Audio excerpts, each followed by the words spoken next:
কি হলো গুলটে মামা? ঝালমুড়ি তো শেষ হয়ে যাচ্ছে। ও গুলটে মামা, কি হয়েছে তোমার? সেই কখন থেকে এমন চিন্তা করে যাচ্ছ?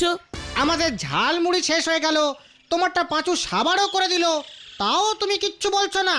ওরে, সারা জীবন ধরে যে আমি এত আড্ডা দিলাম তার কি কোনো দাম নেই রে?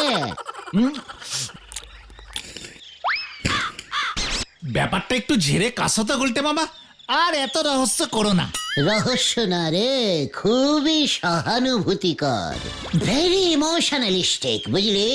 বাঙালির আড্ডা তো এখন প্রায় বন্ধই হয়ে গেছে। আমি ওই গুলটেচরণ গুহ একা দায়িত্ব নিয়ে বাঙালির এই আড্ডা কালচারটা ধরে রেখেছি। আরে সেখানেও সমস্যা। কি হয়েছে গুলটে মামা? রোজ ঘুম ভাঙলে পিসিমা কানের কাছে সেই এক কথা বলে, আড্ডা মেরে কি আর দিন চলবে? কিছু একটা কর, কিছু একটা কর। হ্যাঁ, সে আর নতুন কি, আমাদের বাড়িতেও তো এই কথাই শুনতে হয়। এত বাধা বিপত্তি কাটিয়ে আমরা আড্ডা দিচ্ছি শুধুমাত্র তোমার জন্য, আর তুমি কি না এত ভেঙে পড়ছো? হোয়াট হোয়াট ভাঙা? নো ভাঙা ভেন্ডি, আমি এখনো একেবারে স্ট্রেটিং, সোজা আছি। তবে ওই গোবিন্দ গুছাই তোমাকে ভাঙার চেষ্টা করছে। আবার? হ্যাঁ রে, আর এবার বেশ কড়া দাওয়াই দিয়েছে পিসিমাকে।